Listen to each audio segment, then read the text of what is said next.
નમસ્કાર મિત્રો, જય શ્રી કૃષ્ણ. સ્વાગત છે ફરી એક વખત આપનું આપણી યુટ્યુબ ચેનલ ભક્તિ કીર્તન સંગ્રહમાં. મિત્રો, આપણા હિન્દુ ધર્મમાં પુરુષોત્તમ માસને અત્યંત પવિત્ર અને પુણ્યદાયી માનવામાં આવ્યો છે. આ મહિનામાં ભગવાન વિષ્ણુનું પૂજન કરવામાં આવે છે. ખાસ કરીને તેમના પૂજન, જપ, પાઠ અને સેવા પૂજા કરવામાં આવે છે.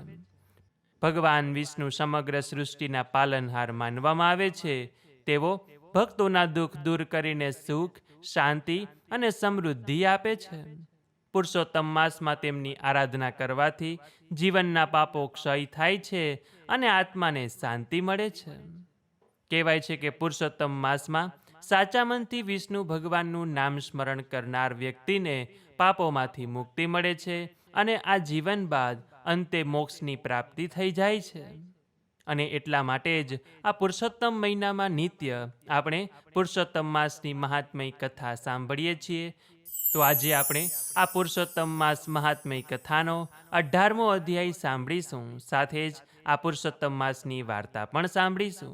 તો અંત સુધી મારી સાથે જોડાયેલા રહેજો. વિડીયો પસંદ આવે તો કોમેન્ટ સેક્શનમાં પુરુષોત્તમ માસ નિમિત્તે જય શ્રી કૃષ્ણ લખજો. અને જો આપને નિત્ય ઘર બેઠા અનેક તીર્થ સ્થળોના દર્શન કરવા હોય તો વોટ્સએપમાં મારું ગ્રુપ છે કે જેમાં અમે દર્શન કરાવીએ છીએ. તો તે દર્શનનો લાભો લેવા માટે અહીંયા જે વોટ્સએપ નંબર લખેલો છે તેના ઉપર જય શ્રી કૃષ્ણ લખીને મોકલી દેજો, એટલે આપને તે ગ્રુપમાં જોઈન કરી દેવામાં આવશે. તો આવો હવે આપણે આ વિડીયોની શરૂઆત કરીએ. અથ શ્રી પુરુષોત્તમ માસ મહાત્મય કથાયામ અષ્ટદશો અધ્યાય પુરુષોત્તમ વ્રતનો પ્રભાવ. સુત પુરાણી બોલ્યા કે હે મુનિ શ્રેષ્ઠો, ગૌતમી અને સુદેવ પોતાના મૃત બાળકને ખોળામાં લઈને કલ્પાંત કરવા લાગ્યો અને લાંબા સમય ત્યાં જ બેઠા રહ્યા. એટલામાં ચોમાસું ન હોવા છતાં અચાનક એકાએક વરસાદ તૂટી પડ્યો. પવન જોરદાર ફૂંકાવા લાગ્યો, વીજળીના ચમકારા થવા લાગ્યા. 1 માસ સુધી સતત વરસાદ વરસ્યા કર્યો. સુદેવ અને ગૌતમી કંઈ પણ ખોરાક લીધા વિના ત્યાં જ પુત્ર શોકમાં બેસી રહ્યા. સંજોગવશાત જે દિવસથી વરસાદ શરૂ થયો એ દિવસથી પુરુષોત્તમ માસ શરૂ થયો હતો. આખા મહિના દરમિયાન સતત વરસાદ વરસ્યા કર્યો. બંને નિરાહાર રહેવાથી અજાણપણામાં તેમનાથી પુરુષોત્તમ માસનું વ્રત થઈ ગયું. આથી પુરુષોત્તમ ભગવાન તેમના ઉપર પ્રસન્ન થયા. પુરુષોત્તમ ભગવાને સુદેવને દર્શન આપીને કહ્યું કે હે સુદેવ, હવે તું ચિંતા છોડી દે. અજાણપણે પણ તારાથી પુરુષોત્તમ માસનું વ્રત થઈ ગયું છે, એટલે તે વ્રતના પ્રતાપે મૃત્યુ પામેલ તારો પુત્ર સજીવન થશે અને તેનું આયુષ્ય હજારો વર્ષનું થશે. સુદેવ અને ગૌતમીના આશ્ચર્યનો પાર ન રહ્યો. આથી ભગવાને તે દંપતીને પૂર્વધનુ નામના એક મુનિની કથા કહી. વર્ષો અગાઉ પૂર્વધનુ નામના એક મુનિ થઈ ગયા. એ સંતાન વિનાના હતા. એની ઈચ્છા કદી પણ મૃત્યુ ન પામે એવો અમરપુત્ર મેળવવાની થઈ. એણે કઠિન તપ શરૂ કર્યું અને કેટલાય વર્ષો સુધી મુનિએ તપ કર્યા પછી સમગ્ર દેવલોકે પ્રસન્ન થઈ એને વર માગવા જણાવ્યું. મુનિએ વરદાનની માગણી કરતા કહ્યું કે હે દેવો, મને એવો પુત્ર આપો કે જે અમર રહેવા પામે. દેવોએ કહ્યું કે આવું વરદાન અમારાથી અપાય જ નહીં. આપીએ તો પણ તે ફળે જ નહીં, કેમ કે જે જન્મે છે તેનું અવશ્ય મૃત્યુ થાય છે. મુનિએ નજીકના એક પર્વત તરફ દેવોનું લક્ષ્ય ખેંચીને કહ્યું કે હે દેવો, સામે પર્વત દેખાય છે. તે પર્વત જ્યાં સુધી પૃથ્વી પર રહે ત્યાં સુધી તે પુત્ર જીવતો રહે. દેવોએ કહ્યું કે હે મુનિ, તમારી એ ઈચ્છા પૂરી થશે. સમય જતાં ધનુ શર્માની પત્નીએ પુત્રને જન્મ આપ્યો. ઉંમરલાયક થતાં પુત્રને મુનિએ કહ્યું કે તું કદી પણ કોઈ ઋષિ મુનિઓનું અપમાન કરીશ નહીં. અને આવી શિખામણ મળવા છતાં તે ઉદ્ધત પુત્ર વારંવાર ઋષિ મુનિ અને બ્રાહ્મણોનું અપમાન કરવા લાગ્યો. એક સમયે મહિષ નામના ઋષિ શાલિગ્રામની પૂજા કરી રહ્યા હતા.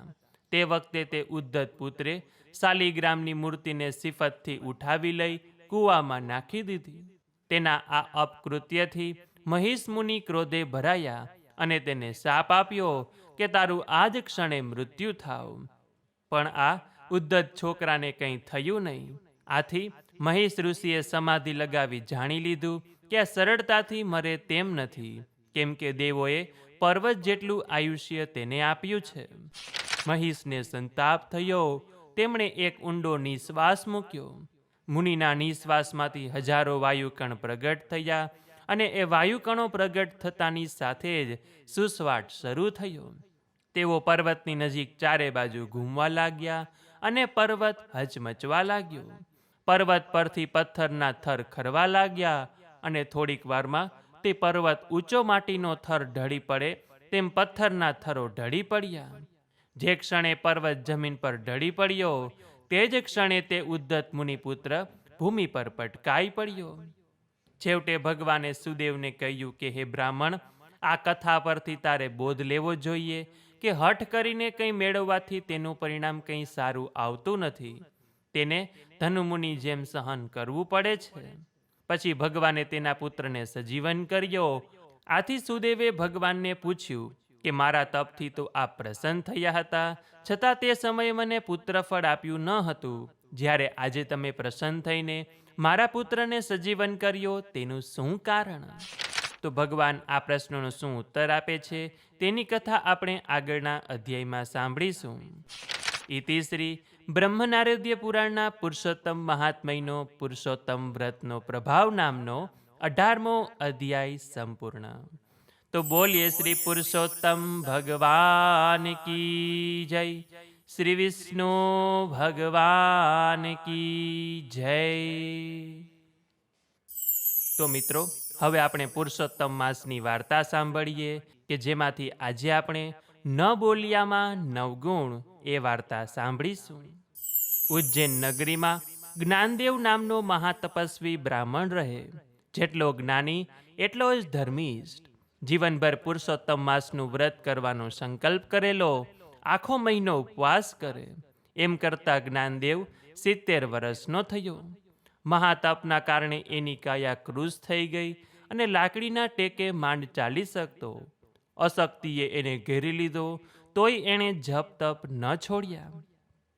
એવામાં પવિત્ર પુરુષોત્તમ માસ આવ્યો. જ્ઞાનદેવ મૂંઝાણો. સંકલ્પ પ્રમાણે ઉપવાસ તો કરવા જ પડે અને નદીએ સ્નાન કરવા પણ જવું પડે. જ્ઞાનદેવે તો ભગવાન ભરોસે વ્રત શરૂ કર્યું. પ્રથમ દિવસે પરોઢિયે ઉઠીને પ્રાતઃ કર્મ પતાવી નદી તરફ જવા નીકળ્યો. ડગમગતી ચાલે ચાલતો, વારંવાર વિશ્રામ કરતો જ્ઞાનદેવ છેક સૂર્યોદય સમયે નદીએ પહોંચ્યો. જ્ઞાનદેવ વિચાર કરે કે પહેલા જ દિવસે આવી હાલત થઈ ગઈ છે તો આખો મહિનો કેમ ખેંચાશે? પણ સંકલ્પ કરેલો તેથી નિયમ ભંગ કરે તો દોષમાં પડે. સ્નાન કરી વાર્તા સાંભળી જ્ઞાનદેવ ઘરે આવ્યો ત્યારે બપોર થઈ ગઈ અને એટલો બધો થાક લાગ્યો કે જ્ઞાનદેવ સાંજ સુધી ઊભો જ ન થઈ શક્યો. એક તો 70 વર્ષની ઉંમર, વળી મહાતપને કારણે જ્ઞાનદેવ અતિશય નિર્બળ થઈ ગયો. એનું તન ભાંગી પડ્યું હતું, પણ મન મજબૂત હતું. મોડી રાત સુધી જ્ઞાનદેવ જાગતો રહ્યો અને પ્રભુ સ્મરણ કરતો રહ્યો. મોડી રાતે ઊંઘ આવી. રાત્રિના ચોથા પ્રહરે પ્રભુએ સપનામાં આવી દર્શન દીધા અને જ્ઞાનદેવના મસ્તક પર હાથ ફેરવીને કહેવા લાગ્યા કે હે ભક્ત, તારા દ્રઢ સંકલ્પથી હું પ્રસન્ન થયો છું. તારો સંકલ્પ ન તૂટે, નિયમ જળવાય એવો રસ્તો ચીંધવા આવ્યો છું. હે ભક્ત, મૌનનો મહિમા અપાર છે. પુરુષોત્તમ માસમાં જે મૌન પાડે છે તે ભોજન લે તો પણ તેનો બાદ નથી. તું મૌન વ્રત ધારણ કર. સૂર્યોદયથી સૂર્યાસ્ત સુધી મૌન ધરી રાખ. ભક્તને માર્ગ ચીંધીને પ્રભુ અંતર ધ્યાન થઈ ગયા. જ્ઞાનદેવે બીજા દિવસથી મૌન ધારણ કરી લીધું અને બપોરે એકટાણું કરવા લાગ્યો. શરીરમાં શક્તિ આવતા એનો ઉત્સાહ પણ વધી ગયો અને આખો મહિનો પૂર્ણ થયો, પણ જ્ઞાનદેવે મૌન વ્રત ન છોડ્યું. એની ભક્તિ જોઈને શ્રી પૂર્ણ પુરુષોત્તમ પ્રભુ પ્રસન્ન થયા અને વરદાન માગવા કહ્યું. ત્યારે જ્ઞાનદેવે ભક્તિ માગી અને ભગવાન તથાસ્તુ કહીને અંતર્ધ્યાન થઈ ગયા. ભક્તિમાં જ જ્ઞાનદેવનું આયુષ્ય પૂર્ણ થયું અને વિમાને ચડીને વૈકુંઠમાં ગયો. એના મૌન વ્રતના ફળથી ઇન્દ્ર રાજાને વૃત્તાસુર રાક્ષસનો વધ પણ કર્યો. ન બોલ્યામાં 9 ગુણ, બોલીએ બગડી જાય. મૌન તણો મહિમા ઘણો પુરુષોત્તમ પ્રસન્ન થાય. હે પૂર્ણ પુરુષોત્તમ પ્રભુ, જેવી રીતે આપ જ્ઞાનદેવને ફળ્યા, એવું જ તમારું આ વ્રત કરનાર, વ્રત કથા સાંભળનાર, વિડીયો જોનાર, સાંભળનાર સૌ કોઈને ફળજો, એવી જ આપના ચરણોમાં અમારી પ્રાર્થના છે.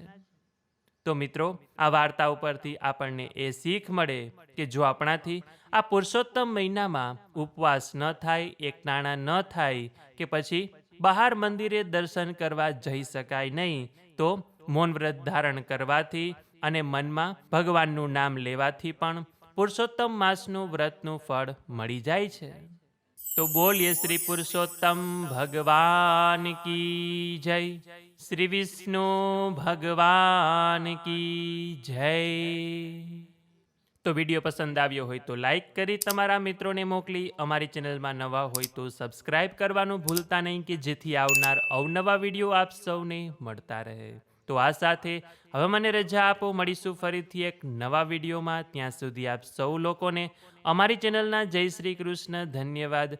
મારી સાથે જોડાઈ રહેવા બદલ, મને સાંભળવા બદલ આપ સૌ લોકોનો ખૂબ ખૂબ આભાર.